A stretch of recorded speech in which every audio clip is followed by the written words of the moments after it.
నమస్తే. Welcome to square talks. Munda అనే పదం తెలుగువారికి ఇంచుమించు ఒక బూతు లాంటిది. అదే సంస్కృతంలో అయితే ముండనము అంటే తల మీద లేదా ఏదైనా శరీరం మీద ఏదైనా అవయవం మీద లేదంటే ప్రధానంగా శిరస్సు మీద ఉండే వెంట్రుకల్ని తొలగించుకోవడం. ముండనం అంటే తల గొరిగించుకోవడం. ఈ విధంగా ఒకే పదానికి అనేక భాషల్లో అనేక అర్థాలు ఉంటాయి. అదే ఇప్పుడు పంజాబీ భాషను తీసుకుంటే ముండా అంటే ఒక అబ్బాయి అని అర్థం. అలాగే మనకు అంటే ఒక్కొక్క పదానికి ఒక్కొక్క భాషలో వేరువేరు అర్థాలు ఉంటాయి.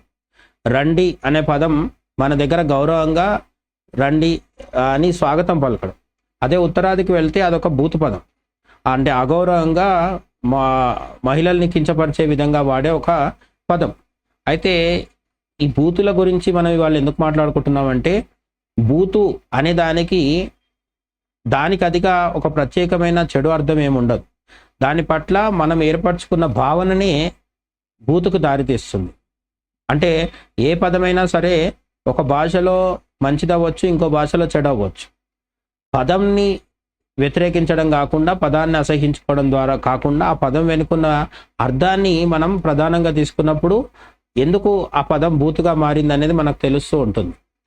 ఇప్పుడు ఈ బూతుల చర్చ చేయాల్సిన అవసరం ఎందుకు వచ్చింది అంటే, అలేఖ్యా చిట్టి పికిల్స్ అని చెప్పేసి సోషల్ మీడియాలో ఈ మధ్య బాగా వైరల్గా వినిపిస్తున్న పదం. ఈ అలేఖ్యా చిట్టి అనే పేరుతో ముగ్గురు సిస్టర్స్, అక్క చెల్లెళ్ళు పచ్చళ్ళు తయారు చేసి అమ్మేవాళ్ళు. అయితే వాళ్ళ ప్రధానంగా వ్యాపారం చేయడమే వాళ్ళ ఉద్దేశం అయి ఉంటే గొడవ అయ్యేది కాదేమో. కానీ వాళ్ళకి యూట్యూబ్లో ఒక వెబ్సైట్ ఉంది, యూట్యూబ్లో పేజ్ ఉంది, యూట్యూబ్లో అకౌంట్ ఉంది, అలాగే ఇన్స్టాగ్రామ్లో కూడా ఒక పేజ్ ఉంది. అంటే సోషల్ మీడియాలో చాలా యాక్టివ్గా ఉంటారు. అంటే ఈ మధ్యకాలంలో ఇన్స్టాగ్రామ్లో నెటిజన్స్, అంటే ఈ ఇన్స్టాగ్రామ్ యూజర్స్ చేసే పనులే వాళ్ళు కూడా చేస్తుంటారు. చిన్న చిన్న డాన్సులు వేయడము, లేదంటే చిన్న చిన్న షార్ట్స్, రీల్స్ లాంటివి చేసి పెట్టడము, ఇలాంటి వాటితో ప్రజలతో అంటే ఫాలోవర్స్తో కనెక్ట్ అవుతూ వచ్చారు. ఈ కనెక్ట్ అవుతూ వచ్చిన తర్వాత కొన్ని లక్షల మంది ఫాలోవర్స్ ఏర్పడిన తర్వాత తమదైన ఒక బ్రాండ్ ఆఫ్ పికిల్స్ని తీసుకొచ్చారు. అలేఖ్యా చిట్టి పికిల్స్ అని చెప్పేసి పచ్చళ్ళు తయారు చేసి అమ్మడం మొదలుపెట్టారు. ఇంతవరకు కూడా చాలా ఇన్నోవేటివ్గానే సాగింది. నిజానికి ఇటువంటి ఆలోచన చేసినందుకు వాళ్ళని మెచ్చుకొని తీరాల్సిన అవసరం కూడా ఉంది.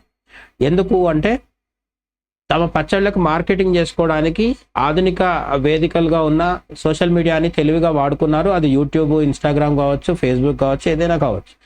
వాట్సాప్ నెంబర్ ఇవ్వడం ద్వారా తమ దగ్గర పచ్చళ్ళు కావాలనుకున్న వాళ్ళ వాట్సాప్కి మెసేజ్ చేస్తే వీళ్ళు వాళ్ళకు హోమ్ డెలివరీ ఇవ్వడం లాంటివి చేసేవాళ్ళు అనమాట. ఎటొచ్చి ఈ ముగ్గురు సిస్టర్స్లో ఒక అమ్మాయి ఒక కస్టమర్తో విపరీతంగా బూతులు మాట్లాడేసింది. ఆ ఆడియో కాస్త వైరల్గా మారిపోయింది. ఎంత బూతులు అంటే విపరీతమైన బూతులు. తల్లిని, భార్యని టార్గెట్ చేస్తూ ఒక వ్యక్తిని ఈమె బాగా తిట్టేసింది. అతను చేసిన తప్పేంటి? అతను ఈమెతో డబుల్ మీనింగ్ మాటలు కానీ, లేదంటే అసభ్యంగా కానీ, అశ్లీలంగా కానీ ఏం మాట్లాడలేదు. మీ దగ్గర ఉన్న పచ్చళ్ళు చాలా ఎక్స్పెన్సివ్గా ఉన్నాయి అని అన్నారు. ఎక్స్పెన్సివ్గా ఉండటం అంటే అందులో తప్పు. నిజానికి ఏ వ్యాపారం చేస్తున్నప్పుడైనా సరే మీ దగ్గర ప్రోడక్ట్ చాలా ఖరీదు ఎక్కువ ఉంది, ధర ఎక్కువ ఉంది అని కస్టమర్ అనడము, లేదు మా దగ్గర ధర ఎక్కువ లేదు అని చెప్పడం కానీ, లేదంటే ఎందుకు ధర ఎక్కువ పెట్టామనే విషయాన్ని ఎక్స్ప్లెయిన్ చేయడం కానీ వ్యాపారంలో కనీస సూత్రం. ఇది ఏ వ్యాపారికైనా తప్పదు. కూరగాయలు అమ్ముకునే వారి దగ్గర నుంచి బంగారం, వజ్రాలు అమ్ముకునే వారి దాకా ఇది నిత్యకృత్యం. కానీ ఆ అమ్మాయికి ఎందుకు అంత ఫ్రస్ట్రేషన్ వచ్చిందో తెలియదు. కానీ మీ దగ్గర పచ్చళ్ళు ఎక్స్పెన్సివ్గా ఉన్నాయి అన్నందుకు చాలా అశ్లీలంగా, అసభ్యంగా బూతులు తిట్టింది. తిట్టడమే కాకుండా ఒక రకమైన భావజాలాన్ని ప్రదర్శించింది. ఈ ముష్టి పచ్చడి కూడా కొనుక్కోలేని వాడివి, నీ భార్యకో గర్ల్ ఫ్రెండ్కో బంగారం ఏం కొనిస్తావు, గిఫ్ట్స్ ఏం కొనిస్తావు అని ఒక కామెంట్ చేసింది ఆడియోలో. ఇంకా చాలా ఉన్నాయి, చాలా బూతులు తిడుతూ ఆమె తిట్టింది. బట్ అందులో ప్రధానంగా మనకు గమనించాల్సింది ఏంటంటే ఇది, అంటే ఆ అమ్మాయి ఉద్దేశంలో మగవాడు తన భార్యకి లేదా గర్ల్ ఫ్రెండ్కి ఖరీదైన గిఫ్టులు, బంగారము, బట్టలు ఇలాంటివి తప్పకుండా కొనివ్వాలి అనేది ఒక ఉద్దేశం ఉంది. అది అందులో కూడా తప్పు లేకపోవచ్చేమో, కానీ అలా చేయడం కోసం కెరీర్ మీద దృష్టి పెట్టు అని కూడా ఆమె ఉచిత సలహా పడేయడం జరిగింది. నువ్వు కెరీర్ బాగా చూసుకో, ఓ పెద్ద ఉద్యోగం సంపాదించు, లేదంటే వ్యాపారం చేయి, తద్వారా బాగా డబ్బులు సంపాదించి నీ భార్యకు ఖరీదైన గిఫ్టులు ఇవ్వు, లేదంటే ఎందుకు చాతగాని వాళ్ళలాగా మిగిలిపోతావు అని ఇంకా అవమానకరంగా మాట్లాడడం జరిగింది. ఒక ఇద్దరు ప్రేమించుకోవడానికి, అంటే బాయ్ ఫ్రెండ్ గర్ల్ ఫ్రెండ్, లేదా ఇద్దరు పెళ్లి చేసుకోవడానికి, భార్య లేదా భర్త పెళ్లి చేసుకోవడానికి అనేక విషయాల్లో డబ్బు కూడా ఒక కారణమే, కాదని చెప్పలేం. కానీ కేవలం డబ్బు ఎక్కువ ఉన్నవాడిని అమ్మాయిలు పెళ్లి చేసుకున్నంత మాత్రాన అమ్మాయిలు సుఖంగా ఉండలేరు. తమ దగ్గర డబ్బు ఎక్కువ ఉంది కదా అని చెప్పేసి తనకు సూటు కానీ ఒక అందమైన అమ్మాయిని పెళ్లి చేసుకోవడం వల్ల ఆ అబ్బాయిలు సుఖపడ్డ దాఖలాలు కూడా ఏం లేవు. ఎందుకంటే పెళ్లికైనా ప్రేమకైనా ఇద్దరి మధ్యలో అవగాహన ఉండడం అనేది చాలా ప్రధానం. ఇష్టాల కంటే కూడా ముఖ్యమైనది అవగాహన. ఇద్దరికి ఒకరి పట్ల ఒకరికి అవగాహన ఉంటే ఆ తర్వాత ఇష్టము పెంచుకోవచ్చు, ప్రేమను కూడా పెంచుకోవచ్చు. కానీ అవగాహన లేకుండా ప్రేమ మత్తులోనో ఇష్టాల మత్తులోనో, లేదంటే అబ్బాయికి డబ్బు ఎక్కువ ఉందని అమ్మాయి అందంగా ఉందని అబ్బాయి, ఈ విధంగా ప్రేమలు పెళ్లిళ్లలో దిగితే తీవ్రమైన నష్టాలు, అలాగే బ్రేకప్లు, డైవర్స్ల దాకా వెళ్ళడాలు, కొన్నిసార్లు సూసైడ్లు, హత్యల దాకా వెళ్ళడాలు కూడా జరుగుతూ ఉంటాయి. మనం రోజు వార్తల్లో చూస్తుంటాం. కానీ ఇప్పుడు ఈ అలేఖ్యా చిట్టి పికిల్స్ అనే బ్రాండ్ నడుపుతున్న అమ్మాయి ఎవరైతుందో ఆమె తిట్టడంలో బూతులే కాకుండా ఇది కూడా ధ్వనించింది. అంటే ఈ జనరేషన్ యూత్, అమ్మాయిలైనా అబ్బాయిలైనా, వీళ్ళ థింకింగ్ ఎలా ఉందనేది మనకు ఆ ఆడియో కాల్లో అర్థమైపోతుంది. నువ్వు కెరీర్ మీద దృష్టి పెట్టి డబ్బులు సంపాదించి నీ భార్యకి గర్ల్ ఫ్రెండ్కి గిఫ్ట్లు ఇవ్వు అని ఆ అమ్మాయి చెప్తుంది. అలాగే తన పచ్చడిని, తాను కష్టపడి తయారు చేసిన పచ్చడిని కూడా ఆ అమ్మాయి ఏమంటుందంటే, ఈ ముష్టి పచ్చడి కూడా నువ్వు కొనలేనప్పుడు నువ్వెందుకు అసలు నీకెందుకు ఇంత డిస్కషను, ఇది ఎక్స్పెన్సివ్ అనుకుంటే నువ్వు అసలు బతకడమే వేస్ట్ అన్నట్టుగా చెప్తుంది ఆమె.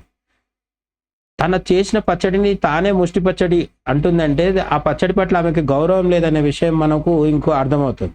ఇప్పుడు ఈ ప్రాబ్లం ఈ అలేఖ్యా చిట్టి అనే అమ్మాయి గురించి కాదు, అసలు మొత్తంగా ఇప్పుడు ఈ సోషల్ మీడియా వచ్చిన తర్వాత జనరేషన్ ఎవరైతే ఉన్నారో వీళ్ళందరికీ కూడా ఇది ఒక పెద్ద సమస్యగా మారిపోయింది. ఏంటంటే చాలా ఎక్కువ డబ్బులు కావాలి, ఒక పెద్ద కార్ కావాలి, చాలా రిచ్ లైఫ్ స్టైల్ కావాలి, పూర్తి గ్లామరస్ లుక్ ఉండాలి, తమకు వెనకాల చాలామంది ఫాలోవర్స్ ఉండాలి, ఇవన్నీ కావాలి. మరి ఇవన్నీ కావడానికి ఎంత కష్టపడాలి?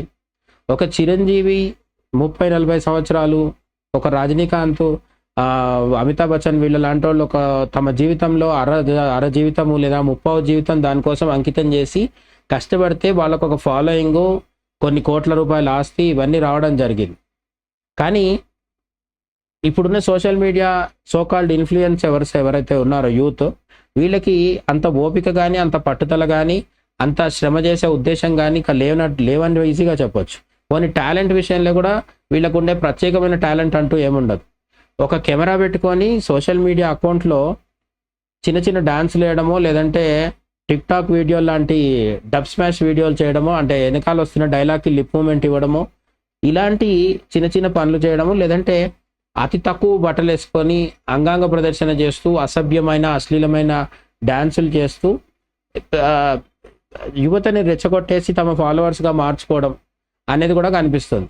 ఇలా వచ్చిన లక్షలాది మంది లేదా మిలియన్స్ ఆఫ్ సబ్స్క్రైబర్స్ ఎవరైతే ఉంటారో వాళ్ళని చూసేసి వీళ్ళు వాపును కాస్త బలుపు అనుకుంటున్నారు.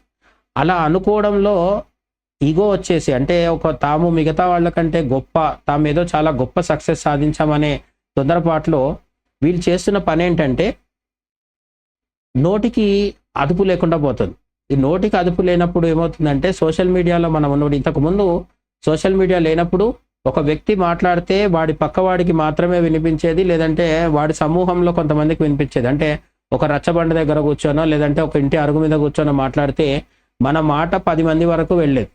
ఇప్పుడు సోషల్ మీడియా వచ్చిన తర్వాత ఇన్స్టాగ్రామ్లోనో, యూట్యూబ్లోనో ఎక్కడైనా మనం ఏదైనా మాట మాట్లాడితే ఒకేసారి ఒక 10,000 మందికి, 1,00,000 మందికి, 10 లక్షల మందికి రీచ్ అయిపోతుంది. ఒకసారి మన మాట వైరల్ అయిన తర్వాత, మన వీడియో వైరల్ అయిన తర్వాత దానికి వచ్చే రియాక్షన్స్ని మనం కంట్రోల్ చేయడం అనేది సాధ్యం కాదు. ఈ విషయం అర్థమయ్యే లోపు చాలా ఆలస్యం అయిపోతుంది. ఈ అలేఖ్యా పికిల్స్ అనే అమ్మాయి తన కస్టమర్తో ఒక ఫోన్ కాల్లో బూతులు మాట్లాడింది. అది ఎంత వైరల్ అవుతుంది అనే విషయం ఆమె ఎక్స్పెక్ట్ చేయలేదు. ఒకవేళ చేసి కూడా తెగించి మాట్లాడితే మాట్లాడి ఉండొచ్చు. కానీ ఒకవేళ ఊహించుండకపోతే చాలామంది సోషల్ మీడియాలో ఉంటున్న వాళ్ళు ఊహించని విషయం ఏంటంటే, తాము పిచ్చి పిచ్చిగా మాట్లాడేసి బూతులు ఉపయోగించిన తర్వాత అవి ఎక్కడి దాకా వెళ్తాయి, ఎంత వైరల్ అవుతాయి అనే విషయాన్ని వీళ్ళు అంచనా వేయలేకపోతున్నారు. ఈ అలేఖ్య చిట్టి పికిల్స్ అమ్మాయి బూతులు మాట్లాడిన తర్వాత వాళ్ళ బ్రాండ్ మొత్తం మూతపడింది. వాళ్ళ వెబ్సైట్ క్లోజ్ చేసేసారు. వాళ్ళ వ్యాపారం మొత్తం ఇప్పుడు దెబ్బతింది. ఇంతకుముందు రణ్వీర్ అలహాబాదియా అనే ఒక beer biceps YouTube channel owner ఎవరైతే ఉన్నారో హోస్ట్, అతను కూడా ఇలాగే బూతులు మాట్లాడడం ద్వారా ఒక షోలో చాలా నీచంగా అంటే మర్మాంగం గురించి, శృంగారం గురించి, తల్లిదండ్రులు శృంగారం చేస్తున్నప్పుడు నువ్వు చూస్తావా వంటి బూతులు, అంటే కేవలం బూతులే కాదు, చాలా దుర్మార్గమైన అర్థం ధ్వనించేలాంటి ఒక నీచ నికృష్టమైన వ్యాఖ్యానాలన్నీ చేశాడు. చేసిన తర్వాత అతడి వ్యాపారం మొత్తం దెబ్బతినింది. సుప్రీంకోర్టులో ఇప్పటికీ కేసు నడుస్తుంది. ఈ మధ్య కాలంలోనే 2 రోజుల క్రితం అతను మళ్ళీ ఒక కొత్త రీబర్త్ అనే ఒక షో ద్వారా మళ్ళీ జనం ముందుకు రావడం జరిగింది. జనం యాక్సెప్ట్ చేస్తారా చేయరా అనేది పక్కన పెడితే, అనవసర వివాదంలో ఇరుక్కోవడానికి కారణం ఏంటి అంటే, కేవలం నోటిపై అదుపు లేకుండా బూతులు మాట్లాడడం ద్వారా ఈ రణ్వీర్ అలహాబాదియా అనేవాడు ప్రపంచవ్యాప్తంగా దేశాల్లో అతనికి ఫాలోవర్స్ ఉన్నారు. యూట్యూబ్లో హిందూ మతం గురించి కావచ్చు, సైన్స్ గురించి కావచ్చు, టెక్నాలజీ గురించి కావచ్చు, మెడిసిన్ గురించి కావచ్చు, ఇలా అనేక రంగాల గురించి అనేక విజ్ఞానవంతమైన ధార్మికమైన వీడియోలు చేసేవాడు. చివరికి ఒక 4 బూతులు మాట్లాడడం ద్వారా తను సాధించిందంతా కోల్పోయి మళ్ళీ జీరో నుంచి మొదలు పెట్టాల్సిన పరిస్థితి వచ్చింది. ఇప్పుడు ఈ అలేఖ్య చిట్టి పికిల్స్ వాళ్ళ పరిస్థితి అంతే. అంతేకాకుండా ఈ మధ్యకాలంలో మనకు ఒక తెలుగు యూట్యూబర్ పొలిటికల్ కామెంటరీ చేస్తుంటారు. రోజు పొద్దున్న లేవచ్చి రాజకీయాల గురించి మాట్లాడుతుంటారు. ఆయన సహజంగా బీజేపీని సమర్థిస్తూ కాంగ్రెస్ని టార్గెట్ చేస్తూ మాట్లాడుతుంటారు. అంతవరకు ఏం పర్లేదు. కానీ అదే వ్యక్తి, అదే యూట్యూబరు బీజేపీలో ఉన్న ఒక అగ్రనాయకుడిని, రాష్ట్ర స్థాయిలో ఉన్న బీజేపీలో ఉన్న ఒక అగ్రనాయకుడి మీద కూడా కాస్త ఘాటైన వ్యాఖ్యలు చేసేసరికి ఆ బీజేపీ అగ్రనాయకుడి కార్యకర్తలు అంటే ఆయన అనుచరులు వచ్చి ఇతడి మీద దాడి చేయడము, తీవ్రంగా కొట్టడం లాంటివి జరిగింది. ఇక్కడ ఆ యూట్యూబర్ బూతులు ఏం మాట్లాడలేదు. కానీ బూతులు మాట్లాడినప్పటికీ కూడా యూట్యూబ్లో మనం ఒక ఛానల్ పెట్టుకొని మన వ్యాఖ్యానం చేస్తున్నప్పుడు మనం మాట్లాడే పదాల్లో ఘాటు ఎక్కువైనా, లేదంటే అన్పార్లమెంటరీ వర్డ్స్ వచ్చినా, బూతులు వచ్చినా, లేదంటే వ్యక్తిగతమైన టార్గెట్ చేస్తూ వ్యక్తిగత ఆరోపణలు, దూషణలు హద్దులు మీరినా సరే ఎదుటి వ్యక్తుల నుంచి వచ్చే ప్రతిస్పందనని మనం ఊహించలేం. కొన్నిసార్లు సాధారణ నష్టం జరగవచ్చు, కొన్నిసార్లు భౌతిక దాడులు కూడా జరగవచ్చు.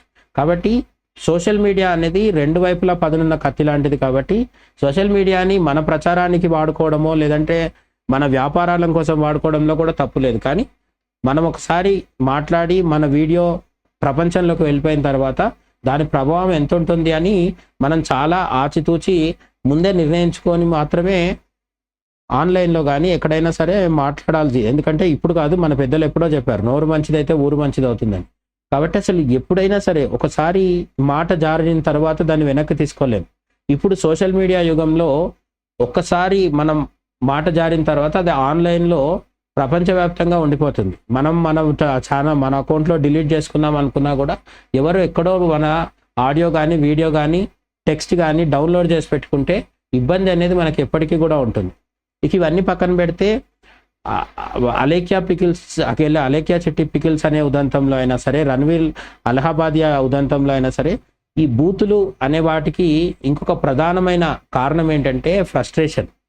మనకు ఏమంటారు, ఎదుటివాడి కంటే మనం బలవంతులమైనప్పుడు బూతులు తిట్టాల్సిన అవసరం ఉండదు. మౌనంగా, ప్రశాంతంగా, కంపోజ్డ్గా ఉండగలుగుతాం. అదే మనలో ఫ్రస్ట్రేషన్ ఉండి మనం ఏం సాధించలేకపోతున్నాము, లేదంటే సాధించిన దాంట్లో మనకు తృప్తి లేదు, ఇంకా ఏదో కావాలనే అసంతృప్తి ఉంది, లేదంటే మన జీవితం పట్ల మనకే సరైన అవగాహన లేదు, ఇటువంటివన్నీ జరిగి మనసు ఆందోళనగా ఉండి మనసు బలహీనంగా ఉంటే మాత్రమే బూతులు మాట్లాడతారు. బూతులు మాట్లాడడం అనేది ఒక గొప్ప విషయమో, లేదంటే ఎదుటి వాళ్ళ మీద అజమాయిషి చెలాయించడమో, ఆధిపత్యం చెలాయించడమో ఎంత మాత్రం కాదు. బూతులు మాట్లాడేవాడు ఖచ్చితంగా ఎదుటి వ్యక్తుల ముందర తన విలువ కోల్పోతాడు తప్ప తాను ఎవరినైతే తిడుతున్నారో వాళ్ళ విలువ తగ్గే అవకాశం లేదు. కాబట్టి బూతులు మాట్లాడడం అనేది మనలో ఉన్న బలహీనతగా గుర్తించినప్పుడు ఈ బూతులు మాట్లాడే అవకాశం తక్కువగా ఉంటుంది. రెండోది, వ్యక్తిగత స్థాయిలో అక్కడో ఇక్కడో సరదాగా బూతులు మాట్లాడడమే తప్పు. అటువంటిది పబ్లిక్లో ఎక్కడ పడితే అక్కడ బూతులు మాట్లాడేసి అదొక మోడర్న్ లైఫ్ స్టైల్, అదొక జెన్సీ లక్షణము, ఇది చాలా మోడర్నైజ్డ్ థింకింగ్, ఎక్కడ పడితే అక్కడ ఎఫ్తో స్టార్ట్ అయ్యే పదం వాడడము, ఇలాంటివి చేసి అదొక గొప్ప లైఫ్ స్టైలు, అదొక పెద్ద ఇది అనుకున్నప్పుడు నిజానికి ఇట్లాంటి బూతులు ప్రైమ్ మినిస్టర్ ఆఫీస్లో ఉన్న అధికారులు, లేదంటే నాసాలో ఇస్రోలో ఉన్న వాళ్ళు, పెద్ద పెద్ద యూనివర్సిటీ ప్రొఫెసర్స్, లేదంటే మత సంస్థల్లో ఉన్న పీఠాధిపతులు, ఇట్లాంటి వాళ్ళు వీళ్ళు ఎవరు వాడట్లేదు కదా. అంటే బూతులు మాట్లాడడం అనేది నిజంగా గొప్ప విషయం కాదు. కానీ కొన్ని సినిమాలు, వెబ్ సిరీస్లు, లేదంటే బయట కాలేజ్లో ఉండే స్నేహితులు, వీళ్ళందరి వాళ్ళ ప్రభావానికి లోనే చాలామంది ఏమనుకుంటున్నారంటే బూతులు మాట్లాడడం అనేది ఒక గొప్ప కల్చర్, అమెరికా నుంచి యూరోప్ నుంచి వచ్చేసింది, దాన్ని మనం కూడా ఫాలో అయిపోతే చాలా గొప్ప విషయం అని కూడా కొంతమంది బూతులు తిట్టడాన్ని గ్లామరైజ్ చేసి, రొమాంటిసైజ్ చేసి అదంతా వాడుతున్నారు. కానీ బూతులు వాడుతున్నావు అంటే మనం మొదట్లోనే చెప్పుకున్నట్టు బూతుకు దానికి అదిగా తప్పేం కాదు. బూత్ అనేది ఒక పదం, ఆ పదానికి ఒక్కో భాషలో ఒక్కో అర్థం ఉంటుంది. కాబట్టి మనం వాడే పదం దానికి అదిగా చెడు పదం ఏం కాదు, కానీ దాని పట్ల మనకున్న భావన చెడుకు దారితీస్తుంది. కాబట్టి బూతు మాట్లాడుతున్నామంటే ఆ పదంలో ఏ తప్పు లేదు, ఆ పదం పట్ల మనం పెంచుకున్న భావనే చాలా తప్పుడు భావన. ఇది గుర్తుపెట్టుకున్నప్పుడు బూతులు వాడడం అనేది తగ్గుతుంది. అలాగే బూతులు వాడే వాళ్ళు ఎవ్వరికీ కూడా స్త్రీల పట్ల సానుకూలమైన గౌరవప్రదమైన అభిప్రాయం ఉండదనేది చాలా క్లియర్. స్త్రీల పట్ల అత్యంత గౌరవ మర్యాదలు, ఆ గౌరవపూరితమైన అభిప్రాయం ఉండి స్త్రీని ఒక తల్లిగా, లేదంటే చెల్లిగా, అక్కగా, భార్య అయినా సరే తన సహధర్మచారినిగా తనకి గౌరవాన్ని ఇచ్చేవాడు ఎవరు కూడా బూతులు వాడడు. ఎందుకంటే బూతుల్లో 99.99% బూతులు స్త్రీలను అవమానించి కించపరచడానికే ఉంటాయి. కాబట్టి స్త్రీలని గౌరవించడం, బూతులు మాట్లాడడం, ఈ రెండు ఒకేసారి చేయడం సాధ్యం కాదు. కాబట్టి ఈ బూతులు మాట్లాడకుండా ఉంటున్నామంటే మన మీద మనకు పట్టెక్కుంది అని అర్థం. ఇవన్నీ విషయాలు గుర్తుపెట్టుకున్నప్పుడు బూతులు మాట్లాడడం తగ్గించి, బూతులు మాట్లాడడం వల్ల వచ్చే రిస్కుల్ని కూడా మనం తప్పించుకోగలుగుతాం.